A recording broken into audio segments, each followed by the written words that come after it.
Damos inicio, retomo estos aspectos que, digamos, de alguna manera ordenan o promueven la discusión. El primero referido a la persistencia, la desigualdad e injusticia en el acceso a derechos. Y sobre estos elementos centrales, hipótesis que entendemos que pueden favorecer a la redistribución territorial de la riqueza y el poder, como resaltaba Walter. Nos acompañan Iliana Miñaki, Martín Muñoz, Laura Holguín no pudo venir, Sebastián Tisera y Marian Santos. Vamos a comenzar con Iliana. Me parece realmente relevante que estemos debatiendo estos temas y también me parece importante que hagamos en esta presencia una defensa de la universidad pública y, por supuesto, seguir adelante con la lucha. Bueno, yo quisiera apoyarme en muchas cosas que se dijeron anteriormente y, sobre todo, compartir con lo que dijo Freddy Garay el por qué un instrumento como el Decreto Ley 8912, que ha sido tan demonizado, me parece que debe ser también puesto en su contexto de formulación para entender los alcances que tuvo ese instrumento en el momento que se formuló y luego, en todo caso, para repensar su actualización, su modificación, también ver los contextos de aplicación. Como toda política pública, es muy importante situarnos en un contexto de formulación y en un contexto de aplicación, porque los instrumentos en sí no son ni buenos ni malos, dependen con qué objetivo lo usamos. Entonces, poner al Decreto Ley 8912 o cualquier otra ley como un sujeto que tiene vida propia y los males que generó ese instrumento es olvidarnos de la política. Entonces, en primer lugar, y para responder, voy a tratar de responder a las preguntas que nos hicieron, voy a decir esto, que sin duda que celebro que se dé este debate, es una oportunidad, pero es una oportunidad para pensar una política pública, voy a mirar el tiempo, y en este sentido estamos hablando de la política de planificación del desarrollo territorial en la provincia de Buenos Aires. Entonces aparece la política pública, la política y lo político como dimensión importante y el desarrollo, cosas que hoy en el marco del actual gobierno están muy desdibujadas y sobre todo porque se ha desmantelado el Estado nacional de las competencias territoriales en aquellas áreas sectoriales que la tenían, con lo cual hay una pérdida de visibilidad y una ausencia absoluta en la agenda pública de la planificación del desarrollo territorial. En segundo lugar, y para no repetirnos, yo formo parte de la Sociedad Argentina de Planificación Territorial. En las jornadas bonaerenses que se celebraron en la Universidad General Sarmiento, el presidente de la Zaplata, Abelardo Llosa, presentó un documento sobre nuestro posicionamiento en relación a este debate, planteando cuestiones de principios que ya han sido mencionados aquí, sin duda la justicia espacial, la justicia ambiental, la equidad distributiva, la función social de la propiedad, reconocer la crisis ecológica, que en rigor es una crisis socioecológica, en un contexto mundial que para muchos está caracterizado como de crisis global y tiene que ver con la crisis del capitalismo en este momento. Es decir, que nuestro país también debe pensar sus políticas públicas, no solo, en este caso, una política provincial en un contexto nacional adverso, sino también en un contexto internacional muy difícil. Entonces, ese documento de Zaplat está disponible y lo haremos llegar a todos aquellos que realmente les interesa y, por supuesto, Julián forma parte.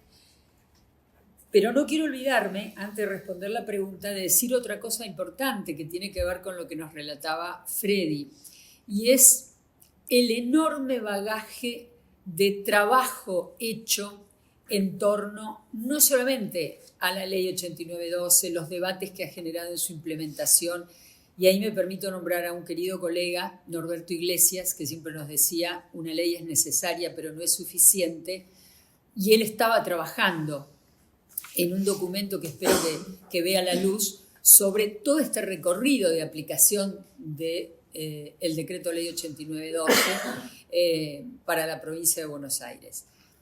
Entonces, no solamente todo lo que se ha debatido en torno a ella, y luego los debates y los encuentros que dieron a luz la ley de acceso justo al hábitat, una gran conquista social, sino que hay enorme cantidad de documentos que a mí me parece, y esto forma parte ya de las propuestas, voy hacia el final, que creo que tenemos que recuperar, son todos los estudios diagnósticos que se han hecho en distintos niveles del Estado provincial y nacional que pensaron el territorio nacional. Porque otra vez, debatir una ley no se puede debatir o no debería debatirse por fuera de un modelo de desarrollo territorial para la provincia. Es decir, si no aparece un instrumento aislado, que insisto, puede ser bueno o malo, según con qué objetivos de gobierno se utilice, pero desde mi punto de vista no podemos dar o no deberíamos dar este debate sin pensar cuál es el modelo de desarrollo territorial que tiene el gobierno de la provincia. Sería deseable que lo explicitara y en función de eso articular objetivos de gobierno con objetivos de planificación. Porque detrás de toda teoría de la planificación hay una teoría del Estado. Y me parece que este Estado provincial tiene cosas para decir muy distintas a las que estamos escuchando hoy a nivel nacional. De más está decir que yo defiendo el Estado. Y si tuviera que hacerme una tarjeta de presentación pondría Juanita Estado, porque a esto me he dedicado toda mi vida. A pesar de que he entrado y salido del Estado muchas veces. Entonces, este debate nos obliga entonces a pensar en tanto política pública, es decir, este instrumento como política pública de planificación del desarrollo territorial, en cuál ha sido la trayectoria del Estado desde la década del 70 en que se promulgó esta ley en adelante, y además pensar qué papel debería tener el Estado en la actualidad, cosa que fue abordada también en esta mesa, considerando el actual contexto internacional y nacional que se caracteriza por la incertidumbre, básicamente. Entonces, desde el 77 hasta hoy, 47 años creo, los distintos contextos de aplicación que ha tenido la ley deberían ser leídos en sus trayectorias estatales y también de sus burocracias estatales. Es decir, qué obstáculos, desafíos fue presentando, si hacemos subperíodos, en los 80, en los 90, en los 2000, 2010, hasta la promulgación de la Ley de Acceso Justo al Hábitat y de ahí en adelante. Entonces creo que de ahí podemos sacar muchas cosas. Insisto, en ese largo periodo se han producido instrumentos que vale la pena revisar, actualizar o tomarlos como puntos de apoyo para el debate de esta ley. Me refiero a todo lo que se hizo en el marco del Plan Estratégico Territorial a nivel nacional, todos los planes sectoriales que se dieron a partir del 2003 en adelante, el Plan Estratégico Turístico, el Plan Estratégico Alimentario, el Plan Estratégico Productivo y distintas variantes. El tema producción y empleo es central, también se lo ha dicho en esta mesa. No podemos tampoco pensar en políticas de acceso al suelo y al hábitat si no hay una economía que genere empleo, que genere riqueza, que genere puestos de trabajo genuinos y sujetos de crédito. Porque este es otro de los puntos que responde a la primera pregunta.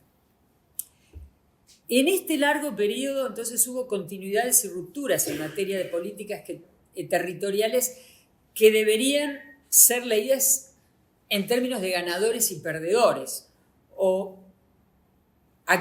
Nos podemos preguntar a qué intereses beneficiaron esas políticas territoriales orientadas al desarrollo territorial en cada uno de estos subperíodos, en los 80, en los 90, en los 2000, y qué impactos territoriales y ambientales tuvieron esas decisiones. Y cuando digo impactos territoriales, entiendo al territorio como una categoría polisémica, es decir, que está implícita su dimensión histórica y por lo tanto social, con toda la conflictividad que ello implica en términos de uso y apropiación de ese territorio. Y allí está también subsumido el tema del poder, es decir, quiénes son los que toman decisiones sobre el territorio, para quiénes y a quiénes dejan afuera. A juzgar por la evidencia empírica, y después voy a dar algunos datos y podemos tener una segunda ronda, no podemos engañarnos. El capital inmobiliario y la lógica de mercado ha sido el principal agente configurador del territorio, no solamente bonaerense, sino en general. Y esto tiene que ver con un ciclo también de lo que ha pasado a nivel internacional con la economía y el desarrollo de este proceso de financiarización de esta etapa del capitalismo. Entonces creo que eso también hay que leerlo en ciclos mayores de crisis del sistema y de desarrollo del sistema bajo una forma que, según distintos autores, lo llaman de manera diversa. Pero hoy estamos inmersos en la cuarta revolución industrial, en el marco de una economía de la información y una economía digital, y en el marco de un capitalismo de plataformas. Entonces esto también nos lleva a pensar no solamente el Estado en este contexto, qué Estado, para quiénes, cómo debe ser ese Estado para ser eficiente y no ir detrás del capital, que insisto, creo que ha sido el principal configurador, sino que también tenemos que pensar que el otro gran actor configurador del territorio ha sido aquellos que no han estado atendidos por las políticas públicas de acceso al suelo y la vivienda, ni por el mercado. Entonces, esa doble dinámica de concentración de capital corporativo, produciendo distintos tipos de productos inmobiliarios, como bien lo mencionaba Freddy, particularmente barrios privados, y desde la lógica de la necesidad, los actores sociales que autoproducen su hábitat, ahí tenemos dos componentes importantes que tenemos que incorporar en el marco de repensar este debate de un nuevo instrumento en el marco de una política territorial. Entonces, frente a la pregunta, ¿qué aspectos del desarrollo territorial de la provincia explican la persistencia de la desigualdad e injusticia en el acceso a los derechos a la vivienda y al hábitat? Bueno, esto, que el desarrollo territorial no se puede analizar fuera del contexto político-económico. Las crisis económicas recurrentes, sin duda, y falta de empleo, etcétera, falta de acceso al crédito, explica buena parte de este proceso. El deterioro del poder adquisitivo del salario, es decir, la relación del precio de mercado de un metro cuadrado de suelo de vivienda en relación al poder adquisitivo del salario, sabemos que se ha deteriorado. Así que digo, esto es uno de las grandes componentes que responden a esta pregunta. La otra cuestión tiene que ver con la ausencia o debilidad por parte de los gobiernos provinciales en muchos casos y municipales también en hacer cumplir las normas. Entonces no es que no hay normas o las normas no son buenas. En muchos casos lo que hay es laxitud en el cumplimiento de esas normas. Y el fenómeno de los barrios privados es un caso que merece particular atención, porque otra vez la falta de acceso al crédito y de políticas de vivienda sostenida, más allá de que ha habido políticas virtuosas, ha dejado también a una franja de sectores medios sin la posibilidad de acceso a la vivienda. Y ahí me voy a permitir decir algo que de alguna manera se corre de lo que habitualmente leemos en muchos estudios sobre los barrios privados. Es cierto que en muchos barrios privados viven los sectores medio altos o con mayor poder adquisitivo. Pero también hay una generación de barrios privados que ha generado productos inmobiliarios de acceso a un sector medio que tiene empleo formal y bajo la forma de grupos de ahorro o como si fueran cooperativas, han tenido la posibilidad de comprar un lote y un proyecto de vivienda que generalmente está en un catálogo, la vivienda con nombres diversos, y tiene un escenario de pago posible. Entonces digo, estas realidades también las tenemos que estudiar, porque si desde el Estado y desde en determinados momentos no hemos podido sostener, por los problemas macroeconómicos y de inflación que todos conocemos, políticas de acceso al crédito en relación al poder adquisitivo del salario, tenemos que ver qué políticas, aún viniendo del sector privado, y sobre el marco que la ley 8912 y el decreto 27 del 98 y otros han dado al desarrollo privado del hábitat. Entonces tenemos que tener cuidado con lo que sacamos, modificamos o ponemos del decreto ley 8912. También creo que en este sentido, como lo planteaba Freddy, hay articulados de la ley, sobre todo en los procesos de expansión urbana, y digo esto porque me ha tocado trabajar asistiendo a municipios en esto, bueno, ha dado un marco que tiene puntos bastante razonables. Por ejemplo, exigirle que haga un estudio regional de demanda, que demuestre que no tiene más del 30% de los lotes vacantes para habilitar un área de expansión. Entonces, todo esto me parece que merece ser revisado con cuidado. Insisto, apoyándose en mucho material de estudio y de diagnóstico territorial que tenemos, tanto a escala nacional como provincial. Freddy los mencionó, los lineamientos estratégicos metropolitanos, su actualización en 2017, los estudios que ha hecho el CIPEC sobre aglomerados metropolitanos, todo lo que se ha generado desde los programas de integración sociourbana y a escala nacional y provincial. Los avances que ha logrado también en el gobierno anterior el Programa Nacional de Suelo, con dificultades, y la puesta en marcha en muchos municipios de instrumentos de gestión del suelo. Es decir, yo no vería todo negro en este debate pensando que tenemos que empezar de cero, sino por el contrario, creo que hay mucho material diagnóstico y de antecedentes para apoyarnos en un debate que permita llevar adelante una política de desarrollo territorial a escala provincial. La segunda pregunta, que tiene que ver cuáles son los elementos centrales que resultan necesarios para que la planificación y gestión del hábitat y del territorio se constituya en un instrumento de redistribución territorial de la riqueza y el poder, lo primero que digo es voluntad política. Es decir, acá no hay magia. Nosotros podemos debatir enfoques, instrumentos, y en este sentido también digo, en este largo periodo han sucedido ha habido enormes debates en el ámbito académico y científico acerca de categorías de análisis como territorio, ambiente, como otro tipo de adjetivaciones que se han dado como ciudad dispersa, ciudad compacta, ciudad global, ciudad informacional. En ese sentido ha habido, en el marco de esos debates, fetichización de instrumentos, es decir, creer que porque formulo y tengo el instrumento resuelvo los problemas de la realidad socioterritorial, con lo cual estamos cayendo en un positivismo epistemológico que a mi juicio ha sido ampliamente superado. El espacio hoy y el territorio, cuando hablamos en términos de poder, es dinámico. El territorio expresa los intereses de los distintos actores en pugna por el uso y apropiación del territorio. Entonces tenemos que verlo, el territorio, en esa dimensión histórica, dinámica, como medio y como recurso estratégico para el desarrollo. También en el marco de esos debates ha habido una suerte de evangelización de enfoques. Es decir, el que no hacía planes estratégicos no iba a lograr nada.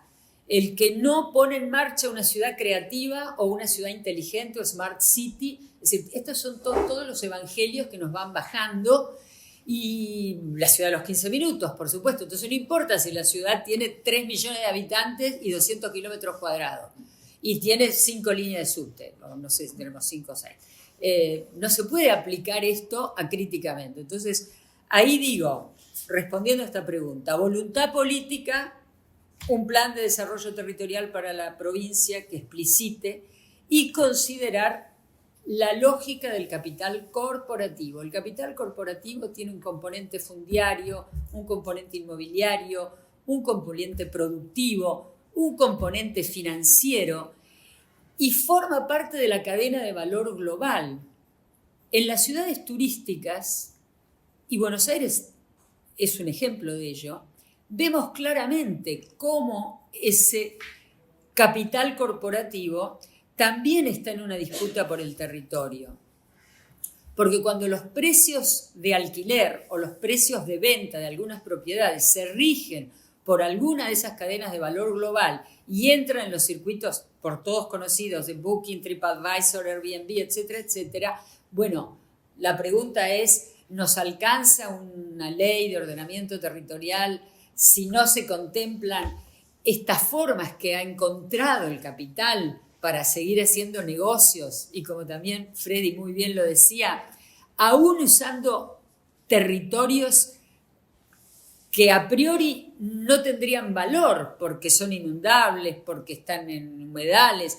Por el contrario, ese capital corporativo convierte la desventaja territorial en una oportunidad de un nuevo producto inmobiliario a expensas de los sectores más vulnerables de la población. Entonces digo, bueno, ahí me parece que ya tenemos algunas cosas que no quiero repetir todo lo otro que ya está dicho en el documento de Zaplat y cosas que se han dicho aquí que necesariamente deben ser incorporadas en este nuevo debate.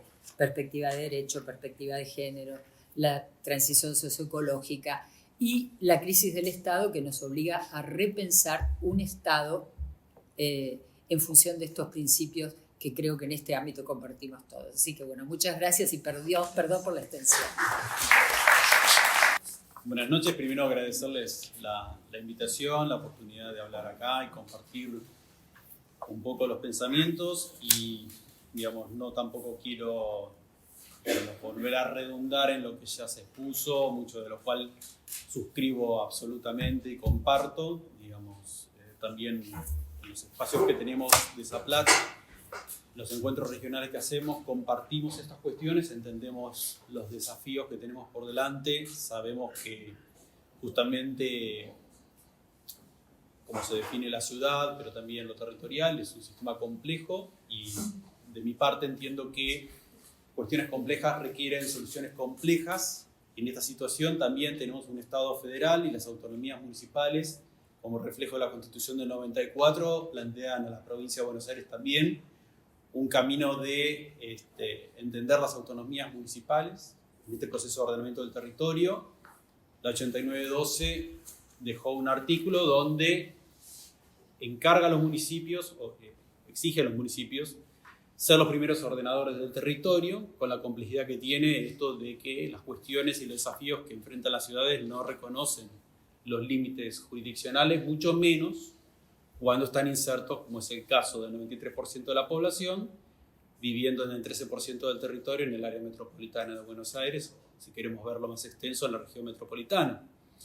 Ni hablar de las cuestiones que tienen que ver atinientes a cuencas, vialidades, conectividades, actividades, desarrollos productivos. Entonces, la complejidad del desafío que tenemos por delante, claramente con una ley que fue sancionada en 1977, que vino a responder, como se explicaba antes, desafíos temporales de ese entonces, y con lo que fue cambiando de la realidad, lo que nos demanda en realidad es volver a pensar cuál es el desafío hoy de cara al mañana, responder cuestiones de desafío de déficit que fue dejando la implementación y la incorporación del 8912, toda la normativa extra que se generó para dar también respuesta a otros desafíos, y después a 14.449 y el tema de su implementación, cuál fue la oportunidad, la presentación, en qué falló en su implementación. Y cuando menciono implementación no quiero dejar de lado la cuestión de lo que tiene que ver con la organización del Estado y la cuestión de la visión desde los municipios, los desafíos que tienen por delante en la implementación de una ley de marco provincial, donde se implementa a través de distintos instrumentos, como se mencionaba antes, en las etapas de planificación, de planeamiento, el desarrollo de esas capacidades locales para poder dar respuestas concretas, donde el gobierno local es para el vecino la primera cara presente y visible del Estado al cual le demanda respuestas. Entonces, frente a ese desafío, me parece que el tema de alinear, tener claro lo que decía antes Ileana, el tema de tener claro cuál va a ser los objetivos de desarrollo de la provincia de encarar la regionalización de la provincia teniendo en cuenta que tiene una extensión asimilable a la extensión de un país europeo como Francia, donde todas las cuestiones no pueden seguir resolviéndose en el centralismo platense, donde tiene que encararse definitivamente una regionalización de la provincia, que tiene que ser una descentralización centralizante. A ver, en estas cuestiones tenemos que entender que tener equipos técnicos provinciales que tengan un conocimiento directo del territorio, de los municipios, que no es lo mismo. El sistema deltaico del Paraná, la región metropolitana, o el sistema de las sierras, o Villarino, Carmen, Patagones en la región patagónica, o General Villegas, no demanda las mismas soluciones ni tampoco la misma prontitud de atender a las demandas, que tiene que ver con muchas veces esto que mencionaba Eliana también, de que los municipios muchas veces tratan de salir a resolver a tontas y locas, los que no tienen la capacidad, o rápidamente innovando en la gestión más allá de sus capacidades y posibilidades, cuestiones que demanda el territorio. Como decía, el vecino demanda soluciones urgentes, ágiles, rápidas, demanda un Estado eficiente. Pero sobre todo, sabemos los que estamos en el Estado, que más allá de la eficiencia, en realidad lo que tenemos que ser eficaces. Porque lo bueno es enemigo de lo rápido. Entonces, tenemos que darnos también al gobierno local esas instancias de capacitarlo, darle procedimientos para alinear medios afines. Pero también tenemos que tener claros los fines. Y sobre todo, tiene que venir dado desde la provincia para cada región, donde hoy en día entiendo que quizás las autoridades de Cuenca son el primer esbozo o lo más firme que tenemos a una regionalización. En esta cuestión quiero retomar justamente el tema del planeamiento territorial como una cuestión multiescalar. Los municipios no podemos perder de vista que estamos insertos dentro de regiones provinciales, dentro de una provincia, dentro de una nación argentina donde hasta ahora el PET fue el instrumento de consulta y de remitirnos a él para saber dónde estábamos insertos dentro del contexto nacional, provincial, y tener un norte de saber, bueno, cómo insertamos las actividades de un municipio, cómo nos insertamos dentro de una región, cómo entablamos diálogos con otros municipios linderos dentro de una región. En esto quiero rescatar yo desde San Miguel el rol que tuvo en su momento Comirrec, con ciertos funcionarios que permitían unas reuniones periódicas de Cuenca Alta, Media, Baja, y nos encontrábamos ahí los distintos funcionarios municipales que podíamos articular, ponernos en contacto, establecer relaciones que trascendían incluso lo que pudiera ser a primera vista una cuestión meramente ambiental. Nos reuníamos y hablábamos de todo, cuestiones de conexiones viales, de actividades, de vinculación a través del transporte, de cuestiones sociales, de la regularización de barrios que tenemos acabalgados en situaciones limítrofes, donde esto también, bueno, demanda también de la provincia la agilidad en poder atender eso. Después otra cuestión, que el desafío de la cuestión de la gestión local tiene que ver con esto de la pluralidad de voces de los actores. Ahí voy a poner a la cuestión de San Miguel, como decías, estamos elaborando el plan de ordenamiento urbano territorial, lo cual nos involucra una cuestión de poder escuchar y poner el oído en el territorio y escuchar a todos los actores, porque como bien decía Walter antes, rescatar que el plan como definición tiene que ser un proceso. Tenemos que descartar que el plan tiene que ser un libro que se queda en una estantería y muere en una estantería. Tiene que ser un proceso activo, recursivo, iterativo, donde la comunidad participe activamente, tanto en su formulación, como en su seguimiento, como en la cuestión de poder arbitrar los medios en tiempo y forma para poder atender a las mutaciones propias de la realidad, que se van a dar de por sí. La realidad muta porque es por definición muta. Entonces, el plan tiene que atender a esas mutaciones permanentes que se dan en el territorio, y el plan, para poder llegar a alcanzar sus objetivos estratégicos, tiene que poder darse las capacidades para ver si tiene que corregir los objetivos o tiene que corregir las estrategias o corregir los programas o corregir los proyectos para poder mantener el timón hacia donde eligió llegar o cambiarlos. Y en esta cuestión de la participación, no solamente es una cuestión de participación de todos los sectores sociales por cuestiones de estratos socioeconómicos, sino que también tiene que ser una cuestión de una participación de las distintas edades. Estamos en una situación donde el último censo nos está empezando a dar cuenta del cambio de la forma de la pirámide de población. Entonces, una población que va demandando mayores cuidados, donde la tercera edad va aumentando su proporción dentro de la pirámide de edad, va a demandar también pensar una ciudad donde todos estemos incluidos. Y más allá que incluidos, que me parece que tenemos que trascender también esa palabra y tenemos que estar integrados. Digamos, la integración de la comunidad, que la comunidad pueda también organizarse y que el Estado tenga un rol conductor de la organización de esa comunidad, es lo que va a permitir trascender el tiempo y mantener el plan como proceso. Sí, y en esto, ¿puedo cerrar? Para superarle y llegar al tema de los elementos centrales, para poder redistribuir la riqueza, en esto paso la cuestión, digamos, en San Miguel hacemos captura plusvalía, implementamos la 14.449 y vamos aprendiendo sobre la marcha. No es algo que, digamos, lo tenemos resuelto, pero es algo que permanentemente vamos perfeccionando la normativa y que tiene que ver también con esto de alinear medios afines. Y en esta cuestión también de la integración, me parece que es importante volver a tomar y tener presente que el pueblo es el verdadero soberano. Entonces, esto de la centralidad de la participación de la comunidad en determinar su futuro también tiene que ver con un ida y vuelta, y en esto del rol de la capacitación de los cuadros técnicos, en llevar adelante la pedagogía del soberano.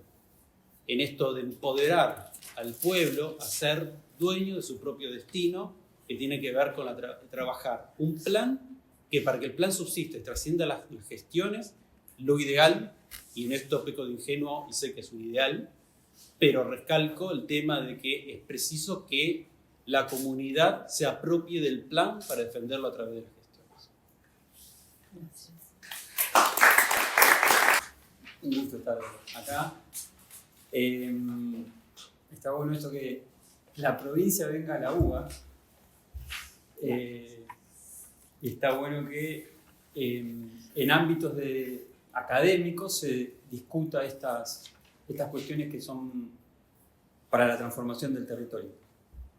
Lo cual genera compromisos, me parece a mí, muy importantes, muchos de los que ya lo han mencionado, pero empiezo con las preguntas o estos aspectos de desarrollo territorial que planteaba la convocatoria. Aspectos de desarrollo territorial marcando desigualdad, marcando injusticias, marcando accesos a la vivienda, al hábitat y a la ciudad, en el marco de la revisión de 2 leyes, lo cual está más que explícito que la carga de expectativas que le estamos poniendo a 2 leyes de ordenamiento del territorio para el desarrollo de nuestra comunidad, de nuestra ciudad, de nuestros habitantes.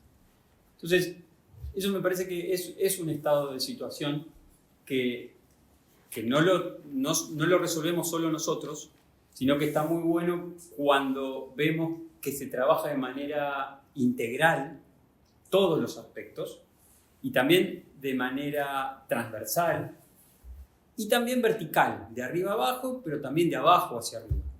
Entonces eso me parece que para mí debería formar parte de este marco de qué modelo de desarrollo de la ciudad, de la provincia y de las ciudades.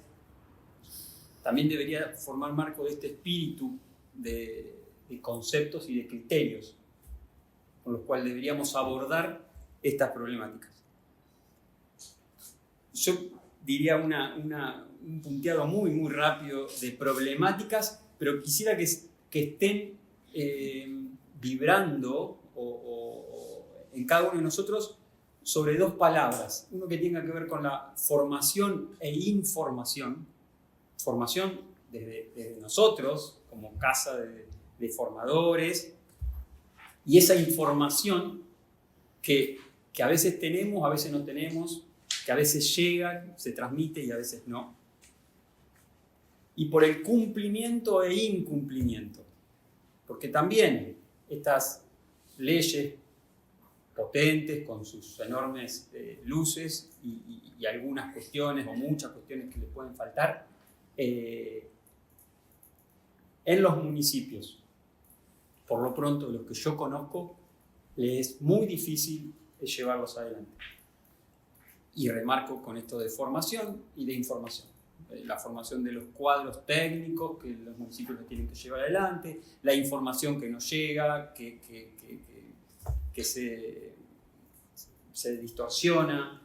Entonces, sobre eso me gustaría poder decirle estos pequeños puntitos que tienen que ver, por un lado, los humedales y por otro lado, los pueblos rurales, la ruralidad o lo que hemos hablado. Estas ciudades intermedias de 30.000, 40.000, 150.000 habitantes, todas en sus partidos tienen pueblos rurales. Y esos pueblos rurales también tienen las problemáticas de sus propias ciudades también, estas cuestiones de ordenamiento, este acceso al suelo, esta cuestión del agua. El agua y el suelo es una problemática en los pueblos, ya lo había mencionado, es vital para la vida, pero también la cuestión de la inundabilidad, la cuestión de la navegabilidad, esta posibilidad de ocio y recreación. Entonces el agua como un bien fundamental para esto. En estos pueblos y en estas ciudades del interior, el problema de la producción y el desarrollo muchas veces se contraponen, no tienen la misma dirección ni el mismo sentido, y se completa con la cuestión del suelo y la migración. Entonces, hay migración, arraigo, suelo y acceso, suelo y el trabajo, podemos decir el trabajo del asalariado, el trabajo y el empleo, vinculado directamente con la producción y su desarrollo. En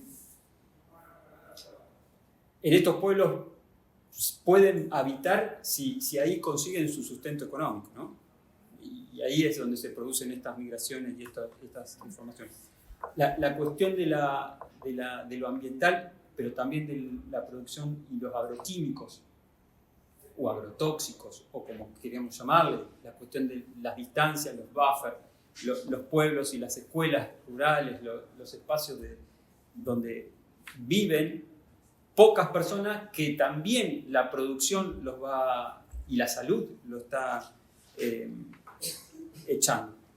Y en los humedales hay una cuestión de, también viven personas y hay una producción que no está, que estas leyes no la ordenan, que tiene que haber un hermanamiento potente con nuestras leyes de ambiente, tanto la de nación como la de la provincia, que son buenas leyes que más que complementarían este intercambio para también que sea un derecho al ambiente, ¿sí? Así, derecho a la ciudad, derecho a la vivienda, derecho al ambiente. Y el ambiente más que como un bien público.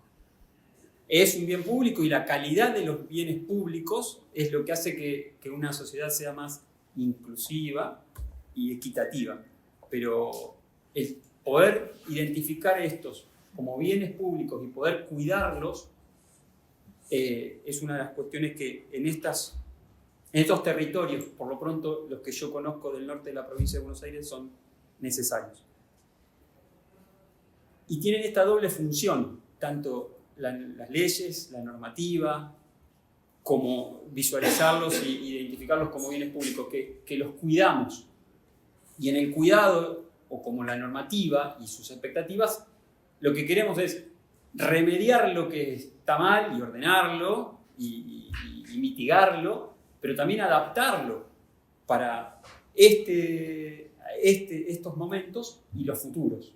Entonces, nos parece importante la inclusión de los cambios climáticos y este nuevo paradigma que podemos ir desarrollando a través de esto, de cómo informamos, de cómo nos formamos, de cómo se toman las decisiones, de la importancia de generar conocimiento y ese conocimiento que pueda ser difundido y divulgado esta cuestión de, podemos llamarle divulgadores, militancia, pero a través de grupos, no de manera individual. Y bueno, esto es un espacio que forma parte de un grupo y de un colectivo, y esa es la manera, me parece, para poder transmitir este conocimiento y poder generar estas transformaciones.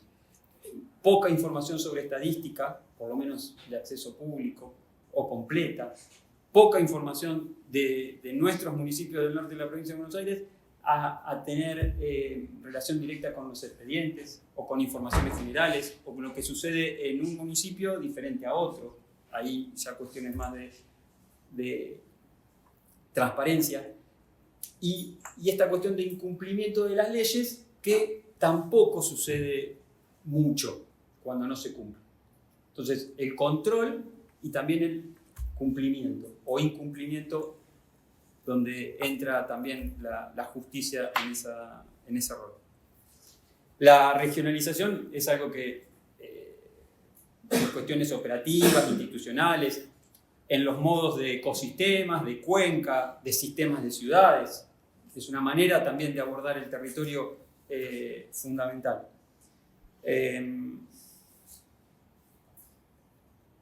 Bueno, estas son las cosas que para mí, por lo pronto, de lo que conozco y puedo compartir con ustedes, vemos el norte de la provincia. En principio, abogada, o sea, bicho raro en estas cosas. Ojalá que haya alguno más, no me atreví a preguntar antes, pero no solamente somos pocos los que nos dedicamos a esto, sino que además tampoco nos invitan mucho, ¿sí? Pero claro, por eso son escasos los lugares y conozco a mucha gente y agradezco muchísimo que me hayan invitado. Tampoco estoy muy contenta de seguir participando de estos lugares porque me empieza a agarrar el desaliento. Y porque estas cosas se vienen diciendo desde hace muchísimo tiempo. Como dijo Freddy al principio y lo reiteraron los otros compañeros, Lesa Plat y los otros participantes, se ha escrito mucho y se ha trabajado mucho. Lo que implica que deberemos haber aprendido mucho sobre lo que está bien, sobre lo que no está bien. Y sobre eso no hemos hablado. Yo creo que hemos aprendido mucho, porque además en la provincia de Buenos Aires, en ciertos lugares se han sostenido técnicos muy capacitados que mantienen el conocimiento de los procesos y que han garantizado muchas cosas con dos situaciones que se han corroborado y que sin hacer ponderaciones ni críticas, que no está dentro de mí decirlas, porque no está dentro de mi alcance tampoco modificarlas, es que nunca se jerarquizó el área de planeamiento, planificación o ordenamiento territorial en la provincia, siempre fue una dirección, ¿sí? Una dirección general, una dirección. También podemos decir que la Dirección General de Escuelas es el Ministerio de Educación de la provincia y funciona, ¿no es cierto? Sí, no siempre la jerarquización garantiza, pero da una idea si hay una política pública reconocida por un gobierno que atiende determinado tema con la entidad que uno supone que debería tener. Son como datos, es decir, que si uno tiene un tablero se van encendiendo algunas lucecitas. Unas son verdes, otras son amarillas. La otra cosa que todos de alguna manera lo han dicho, mayor o menor, es tenemos una estructura de la provincia de Buenos Aires que puede dar una pintura del siglo XIX y una dinámica de producción, suelo y desarrollo y población del siglo XXI. Compartimientos estancos absolutos. Una modificación de competencias sacadas entre un inciso de un renglón y medio, de un ministerio al otro, con cada ley de ministerio que se aprueba cada 4 años. Esa, irrupción permanente de modificaciones hace de por sí, naturalmente, que no sea sencillo aprobar algo o coordinar algo. Y una gran resistencia en los espacios legales de cada área de la provincia, pero particularmente de los municipios, y ahora voy a retomar lo de los municipios, respecto a cualquier innovación. Toda cosa que sea innovación, derecho de superficie. ¿Hay jurisprudencia? Hagamos un consorcio para aunar los tipos, usos, morfologías a los lados de una nueva ruta provincial que va a unir 5 municipios. Ándate a armar el consorcio. Anda a hablar con el Tribunal de Cuentas, ¿sí? Y con cada dirección de asuntos legales de los municipios, ¿sí? Por otro lado, somos una provincia con municipios colindantes. Los municipios colindantes hacen que esa autonomía sobre el desarrollo, procesos que se producen en los municipios, tengan una relevancia que no tienen otros tipos de geográficos de municipios no colindantes. A ver, yo no formo parte hoy, gracias a Dios, ya de ningún staff. Nunca voy a hablar mal del Estado. Algo que no se dice. El Estado es el único actor con competencia exclusiva y excluyente para el ordenamiento territorial. Las provincias no han delegado a la nación la competencia del ordenamiento territorial. No la han delegado, así como no han delegado la competencia sobre los recursos naturales. Entonces, en una provincia que, como decían acá algunos compañeros, con las dimensiones que tenemos, pero no solamente las dimensiones, porque en La Pampa sería menos difícil estas dimensiones, con la diversidad del territorio que nosotros tenemos una sola ley orgánica de las municipales que le dice lo que no puede hacer y lo que puede hacer a Tandil, a Mar del Plata y a San Martín. ¿Sí? Tenemos una ley de ordenamiento territorial que se basó en tener mejores ciudades, pero que la informalidad jamás la abordó. Tenemos una absoluta creatividad en cada uno de los municipios para aprobar los pH más o menos como se pueda. ¿Sí? Cuando después empezamos a hablar que se tiene bonito, se ha construido, se tiene dibujadito, si no... En ese contexto, por eso yo digo, la dimensión jurídica es la dimensión institucional de una política pública. Y si una política pública no aborda todo eso, y un intendente tiene que hacer todos los kilómetros que tenga que hacer y dedicar en su agenda para sentarse en un pasillo de la provincia, para cambiar la morfología, uso, destino de 10 manzanas de su territorio, estamos mal. ¿Sí? Y eso que estamos avanzando, porque hasta hace muy poco tiempo, en años, la convalidación técnica de la DPDTU ahora o de la DOU antes salía por decreto del gobernador, muchachos, por favor. ¿Sí? Entonces, si esa magnitud de complejidad institucional, de compartimientos estancos, donde, cosas que reconozco, la DOU siempre tuvo gente que sabía y que ponía bastante esfuerzo, malos sueldos, sin espacios, sin recursos técnicos adecuados, y los municipios con lo que podíamos. Ustedes piensen, en los 89 al 2000, no sé qué, los municipios llegaron a tener secretarías de planificación, ¿sí? De planeamiento, secretarías. Se le dio al tema una jerarquía institucional, ¿sí? con el tiempo, todas son direcciones y todas en general están dentro de la Secretaría de Obra Pública. Catastro, que es la herramienta con que la planificación podría mover un cachito, lo absorbió Hacienda. ¿Por qué? Y porque sabe cómo sacarle plata.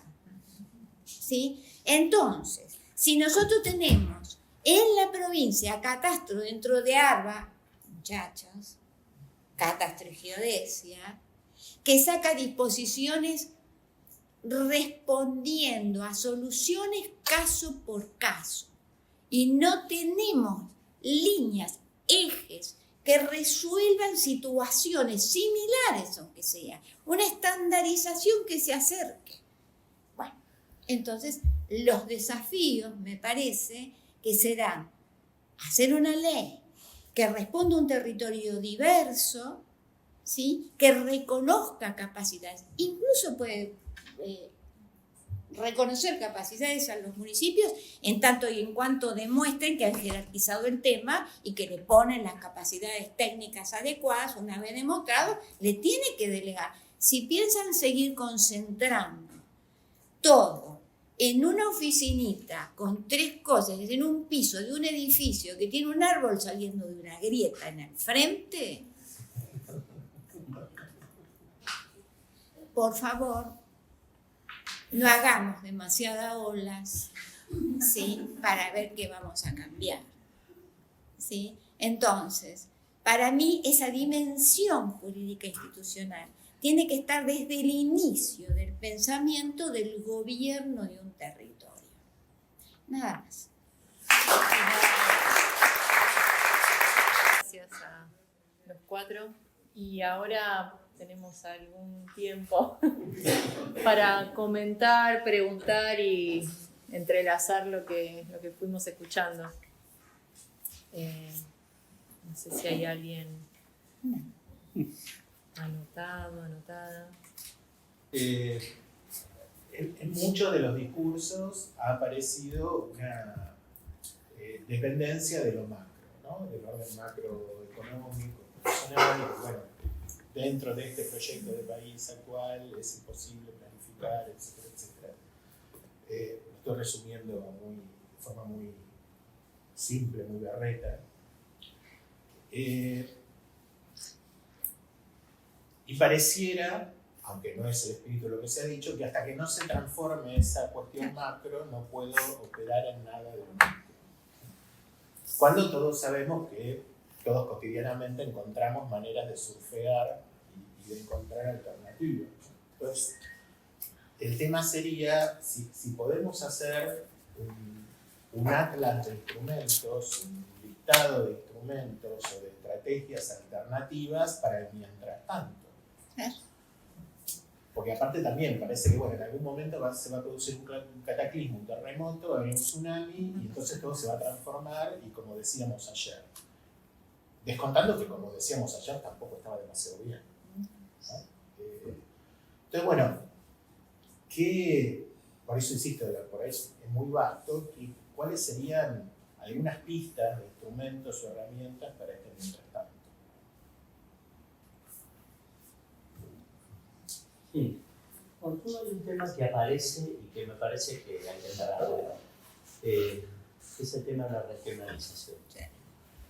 Y ahí aparece, disculpen, pero una tara, que es pensar una regionalización respetando los límites provinciales.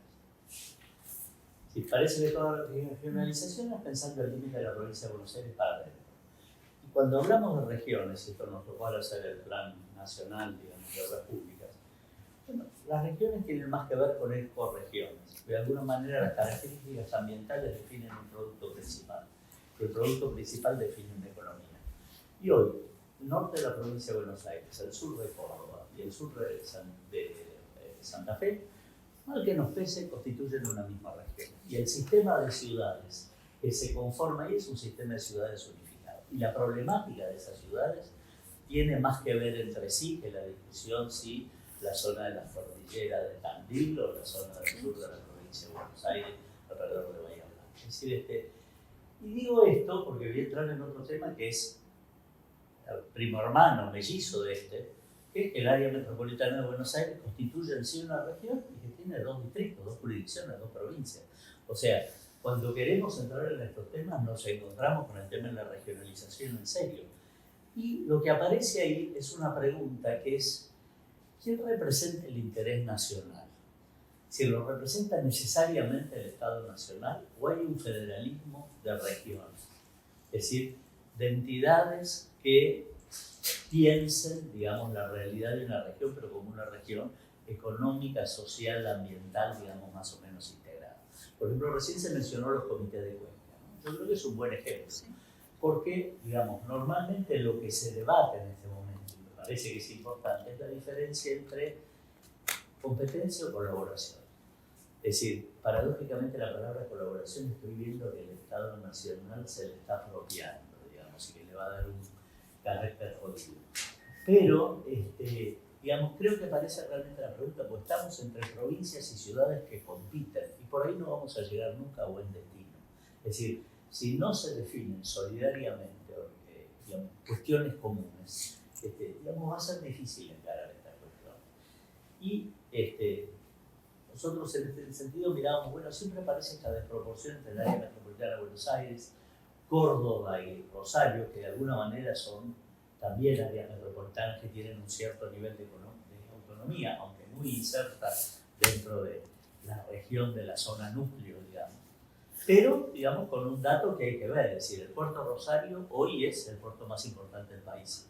Quiere decir que el desarrollo de Rosario, con todas sus contradicciones, y de alguna manera expresa las contradicciones del área metropolitana, digamos, nos presenta un futuro complicado, digamos, que hay que analizar, no en términos de competencia y ciudades, sino, digamos, no es solamente el tema de la droga, es el crecimiento del sector informal, es el crecimiento del control territorial, es la relación entre la ciudad y los municipios que hay alrededor, siendo una ciudad que es muy dispar respecto a los municipios alrededor. Y de Córdoba podríamos decir lo mismo, aunque con algunas cosas interesantes. Por ejemplo, que estas empresas que prestan a crédito urbanizaciones en Córdoba explotan, digamos, son un éxito. ¿No? Pero dicen, ¿por qué en Córdoba son un éxito, acá no? Y aparece la pregunta, ¿es que la 8912 la jode? O, digamos, hay otras razones por las cuales en Córdoba te puedes comprar un departamento o un lote de cuotas, ¿no? Y acá no. ¿Por qué acá no? Entonces, cuando hicimos el análisis vimos que en el noroeste hay un sistema de ciudades que nos permite tener unos 5 o 6 millones de habitantes agrupados alrededor de un sistema urbano que puede integrarse mucho más, que puede tener trenes rápidos que los vincule, que puede tener funciones interdependientes, complementarias, que fuercen un poco a la gente a circular sobre el sistema de ciudades más que a competir. Lo mismo podemos decir en el noreste, y ahí nos encontramos con otra novedad, que el sistema de ciudades, digamos, integra Resistencia, Corrientes, Posadas, pero también Puerto Iguazú, Foz de Iguazú, Asunción, Ciudad del Este, es decir, traspasa la frontera, y el Cuyo parecido. Entonces, ya no tenemos 15 millones de habitantes y 1,5 millones y después 300.000, 500.000. Tenemos como 4 o 5 polos de 5 o 6 millones de habitantes que evidentemente están pidiendo otra cuestión. Y esto nos vincula con otra cosa. El modelo extractivista nos hace pensar el país como una isla y funciona a través del sistema de puertos. Un modelo de integración regional, digamos como el del Mercosur, nos sitúa en una perspectiva de integración regional, por lo tanto, de habilitación de corredores que hoy son cul-de-sac. O sea, hoy la ruta llega a Jujuy y no pasa, o pasa en unas condiciones, o llega a Mendoza y pasa con dificultad. Es decir, si no tenemos unos flujos que atraviesen, digamos, este territorio, estas ciudades intermedias no van a tener crecimiento industrial ni desarrollo de complejidad. Es decir, pues tiene que ver con que uno deja de ser un cul-de-sac y pasa a ser el lugar por donde atraviesa un flujo. Y en eso también, si decimos la relación norte-sur, digamos, también podría pensarse una carretera que atraviesa el país por el centro. Pero claro, el sistema de ciudades se ordena sobre otros flujos y por lo tanto sobre otra matriz. Y la mala noticia es que, digamos, en Mercosur vemos cómo se nos escapa como agua entre las manos, ¿no? Es decir, digamos, los países que debían formar parte, digamos, hay un pensamiento que tiende a cuestionarlo y a diluirlo, y nuestro país se convierte en vanguardia en ese desmantelamiento, ¿no? Entonces, si hacemos un escenario de futuro, vamos a tener el escenario de más Buenos Aires y más Rosario alrededor de la hidrovía y el sistema de puertos y el embudo de rutas que conducen a esos lugares. Esta es una discusión mayor, digamos, y digamos, cada vez que digo, bueno, ¿por qué es la cabeza de gigante en un cuerpo de enano? ¿No? Es decir, para tomar citas históricas, porque hay condiciones estructurales que hacen eso y revertir esas condiciones estructurales hacen al debate. Con el modelo extractivista no vamos a revertir esta situación y va a crecer el sector informal y el problema de la nueva ley es cómo conduce la informalidad. Es decir, me parece que esto no forma parte, queda fuera de la discusión.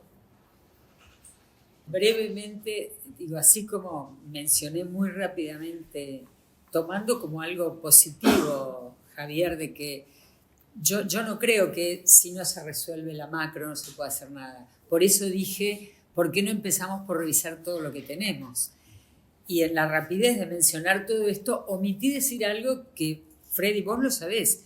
A mí me parece, y está Cecilia también acá, me parece un instrumento valiosísimo y que fue presentado el año pasado en el Congreso de Zaplat, que es el Plan de Obra Pública Argentina hace.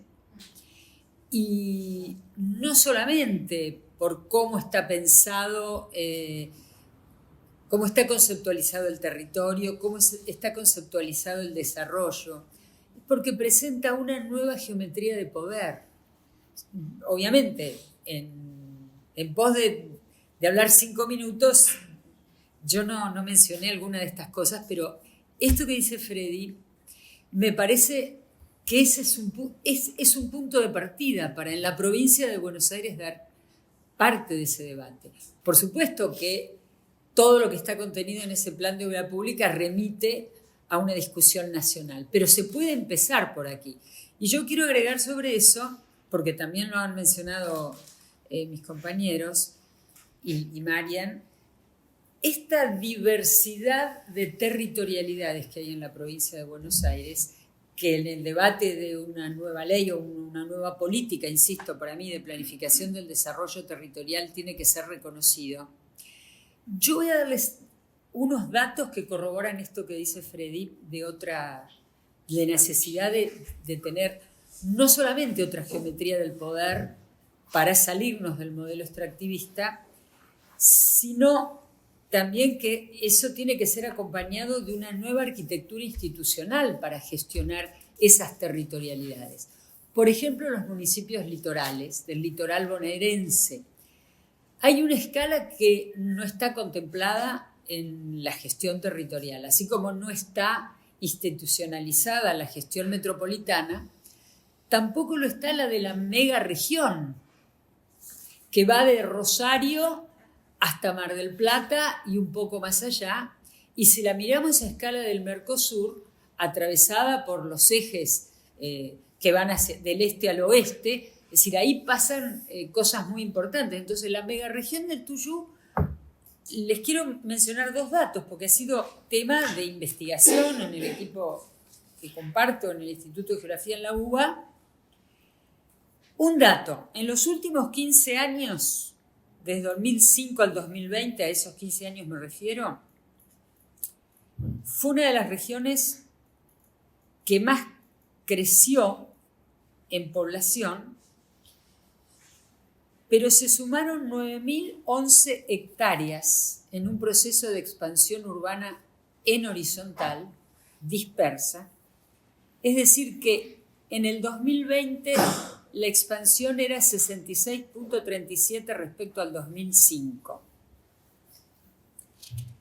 De esas 9.011 hectáreas, casi 5.000 corresponden a urbanizaciones privadas. Me estoy refiriendo a un territorio litoral, a un ambiente frágil, vulnerable.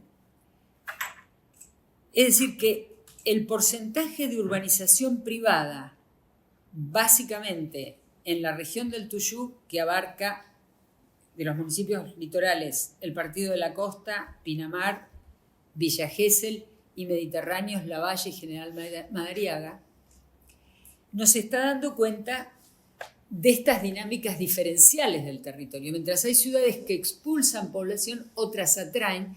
Y la otra cosa importante es que en la pandemia también se empezó a consolidar un tipo de funcionalidad intermunicipal que tiene que ser reconocida en un debate como este.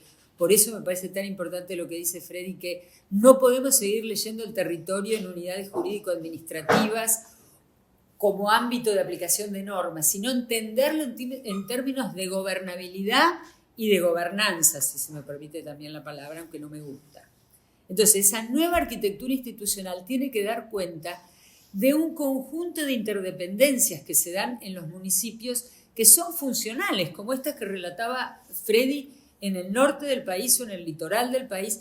Entonces, esto que ustedes describen como archipiélagos de ciudades o urbanos, tienen que estar incorporadas en nuevos enfoques y en nuevas legislaciones totalmente distintas, donde el territorio y el ambiente están integrados. O sea, ese es el otro gran problema jurídico, la disociación del marco del ordenamiento territorial con el ordenamiento ambiental del territorio, artículo 8º de la Ley General del Ambiente.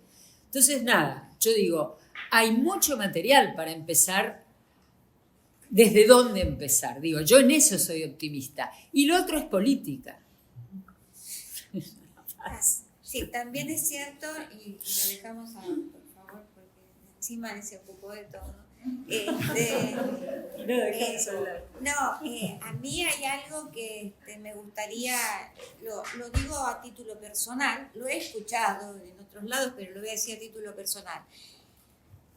Sí, es el Estado el que tiene, nosotros podemos hablar y tirar muchas ideas, pero el Estado tiene que también, ya que ustedes son personas que trabajan en el Estado, yo estoy hablando de la política del Estado, tiene que decir qué tipo de política pública quiere empezar a abordar sobre el territorio de la provincia de Buenos Aires, porque si no, vos haces un cómic sobre la X-Men, yo hago un cómic sobre Deadpool, vos haces un cómic, ¿sí? Entonces, no, si tiene que haber, creo que sería un gran avance para ponerle pienso, cabeza, propuesta, que la provincia diga, bueno, a ver, el escenario que estamos pensando para los procesos que se ponen en marcha a partir de la necesidad de revisar esta normativa, es este. Estamos pensando un escenario de descentralización, de concentración, de municipalización. Vamos a reformar la Constitución, que además atrasa porque es anterior al 94, pero sí, nos tendría que tirar alguna punta, como decir, bueno, a ver muchachos, va a ser un triángulo o va a ser un óvalo. Entonces uno dice, todas las cabezas que están pensando, dice, bueno, a ver, que lo que nosotros estemos pensando entre en el óvalo, porque si vamos a pensar para un rectángulo y resulta que es un óvalo, va a haber un montón de superficie que te va a quedar afuera, ¿sí? Porque el óvalo queda dentro del rectángulo, a menos que el óvalo sea más grande que el rectángulo. Entonces, esas líneas mínimas, porque si no esto es, me encanta, ¿no? Pero es mucha catarsis. Ya no estoy en edad para eso.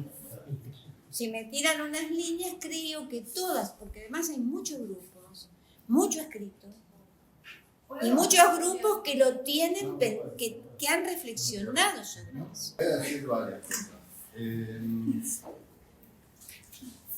Me quedó picando la idea de generar indicadores propios, situados. Hace poco, en una charla, le dábamos una vuelta a la cuestión del déficit y cómo si cruzás en la población de los barrios populares y la población en situación de déficit hay 2/3 o 3/4 de la población en situación de déficit que no está en los barrios populares. Y entonces, ¿en dónde está? Es parte de un estado de situación de la inequidad y la injusticia en el territorio. Y cómo se mide sería parte de lo que hay que pensar. ¿Cómo se define el barrio popular? Claro. Después, No es una villa. también en la idea de como que es un debate muy de la planificación, que es que como si el estado ideal de la planificación fuera antes de las ciudades, ¿no? Y acá el problema es que hay informalidad de barrios o hay que regularizar y integrar y no podemos partir de un estado como el que nos gustaría a los planificadores.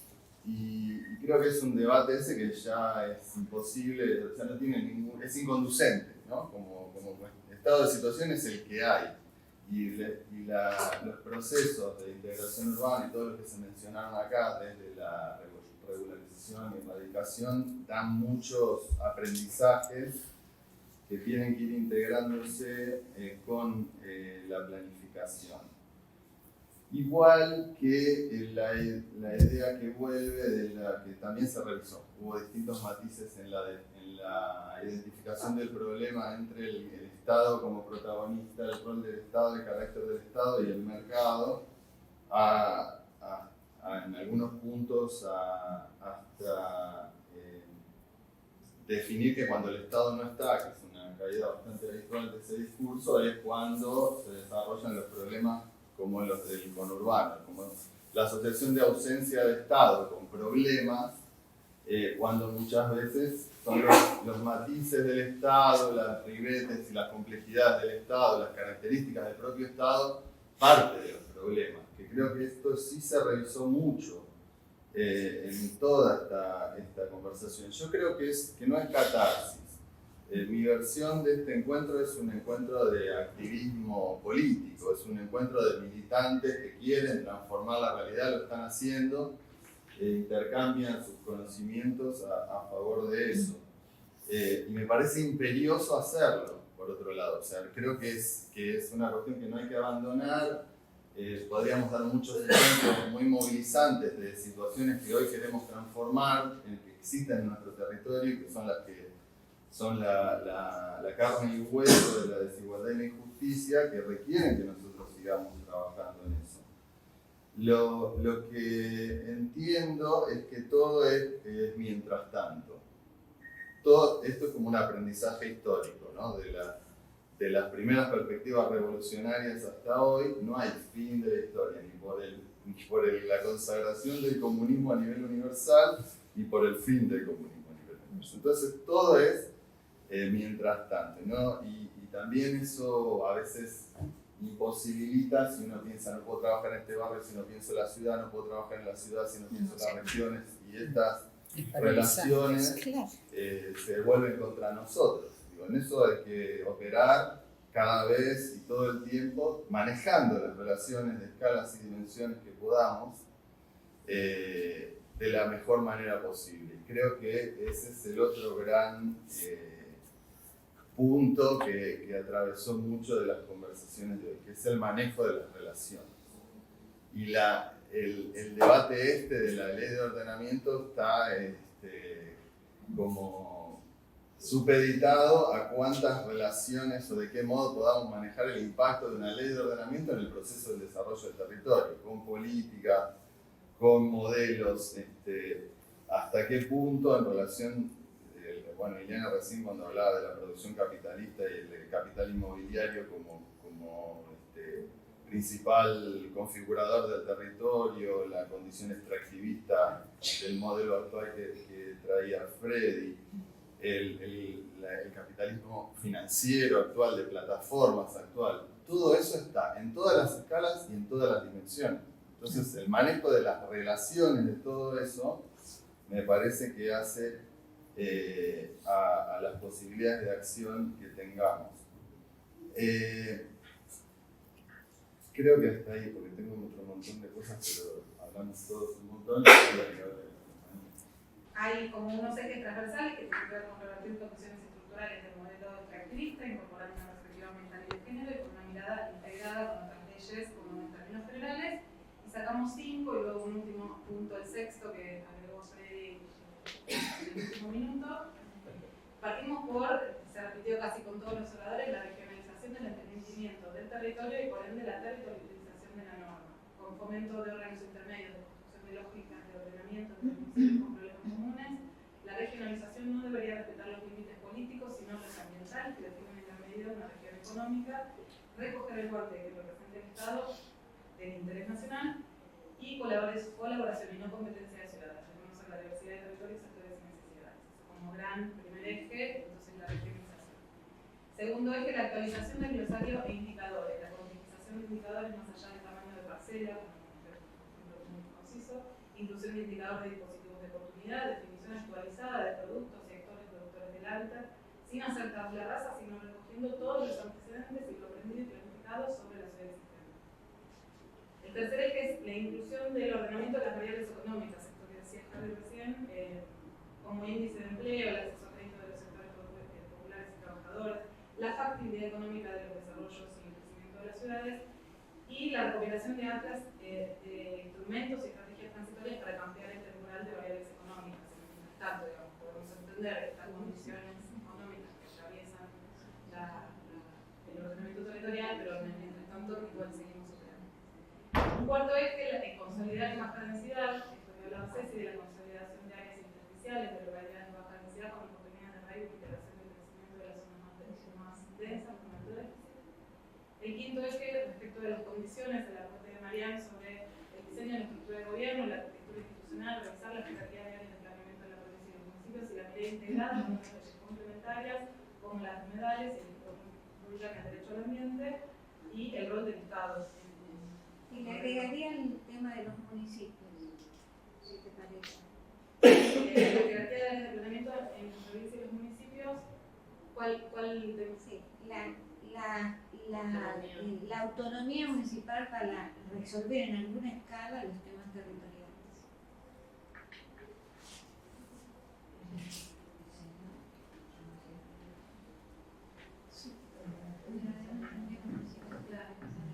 Y por último, el modelo de integración regional, una mirada hacia afuera de los territorios para que los flujos atraviesen el sistema de ciudades.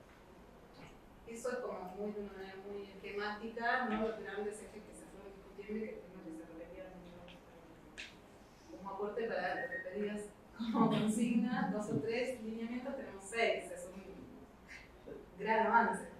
A mí me pareció muy relevante, lo identifico más en las exposiciones de Walter y Martín, la relación que tiene como la problematización por parte de la población de estos instrumentos.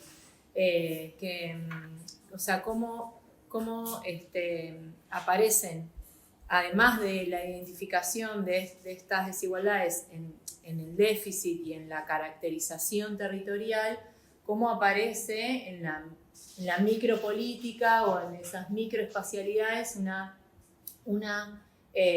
forma de asumir estos instrumentos como instrumentos propios, porque el hábitat, para los que venimos trabajando en relación a los procesos de producción del hábitat en barrios populares, es, digamos, no es un derecho que quede tan claro en la agenda de los derechos básicos. Y en el espacio cotidiano y en el desarrollo de esa cotidianeidad es donde se produce una espacialidad particular que, atravesada con todas las otras desigualdades, opera de manera, digamos, profunda. Entonces, no es el hábitat en aparte de todas estas cuestiones, y para trabajarlo es trabajarlo en relación a todas estas cuestiones. Entonces, la incorporación de la mirada y la preocupación por parte de esos sujetos es central para acceder a estos derechos, porque es considerarlos como tal. Si no, queda alejado, no sé, la cantidad de estudiantes que se van de una localidad para estudiar una carrera universitaria, o queda alejado las problemáticas que ven las madres de los chicos cuando se enferman por la cercanía de unos arroyos o el agua que toman, no sé, cuestiones que se mencionaron que son el sentido fundamental, ¿no? Que entiendo que coincidimos, en por qué la necesidad de transformar y revisar estos instrumentos y con quiénes. Yo pensaba en la línea de la apropiación, que hay algo que creo que tu exposición ilustró muy bien también, que fue la cuestión de la configuración del Estado como parte de lo que está en debate, en el debate del ordenamiento y del modelo de desarrollo, en muchas versiones, porque desde los debates sobre si es regiones, cuencas, y yo pensaba en la 14449, que en todo lo que excede los barrios populares o la integración sociourbana, la 14449, lo que se quiere meter la ley de acceso justo al hábitat en el modelo de desarrollo, es probablemente el punto donde menos espacio le permitan desarrollarse. Esa ley que propone mesas barriales en cada lugar donde se produce un proceso de transformación barrial, o consejos asesores locales en cada municipio donde se quiera integrar a la población de manera apropiada al debate de cuál es su modelo territorial, eso no tiene recorrido. Entonces ahí es donde entran las relaciones entre estos debates de ordenamiento, de modelo y de construcción de poder para la redistribución de la riqueza como una cosa de transformación. O incluso esos conceptos de que lo recaudado para los fondos, para decir, que lo que se recauda como renta, como que vaya directamente al mejoramiento del hábitat. Es decir, perdóname, pero hay una cosa que a mí me gustaría que no lo puedo hacer en mi facultad, lamentablemente, porque los abogados somos como somos, ¿qué le vamos a hacer? Pero hay una cosa que fue importantísimo lo que hizo la ley de la 14. Modificó en esta cosa de los entramados absurdos, oscuros de la normativa, modificó 2 palabritas de la ley orgánica municipal y bajó de un plumazo con esa modificación de discusiones kafkianas de tributaristas, especialistas en tributos, sobre que el municipio no podía cobrar la renta diferencial. Sí, porque como no era una contraprestación. Ahora fíjense, esas batallas que se lograron modificando en una ley que tampoco logramos que se reglamentara adecuadamente, o sea, me darás la derecha con eso, porque también es política, reglamentar la ley, asignar las competencias, establecer los alcances, obligar a ARBA que entienda que una parcela, de acuerdo a las condiciones de la 14, no es la misma que la de la 8912, ¿sí? Son esas pequeñas cosas que no logramos sacarle el jugo, como la asociación de municipios. Asociemos, ¿no? 2 municipios y vayamos juntos a la provincia a ver qué nos dice el funcionario a cargo. ¿Viste? Hay muchas cosas en el mientras tanto que nosotros podríamos militar con las cosas que tenemos. ¿Sí? Sí. Esos consejos de barrio. ¿Sí? La 14, sí, hay muchísimos municipios que ni se han adherido. ¿Sí? O sea, que uno dice, ¿se tiene que adherir? Bueno, en cuanto a lo que modifica el 8912, no, porque le cae, porque la provincia tiene la manija y se lo va a obligar. Pero respecto a la participación y respecto a los sectores informales de la ciudad, porque toda se trabaja y se propone para la formalidad, pero la parte informal sigue sin tener salida y crea un mercado que termina impactando sobre el mercado formal.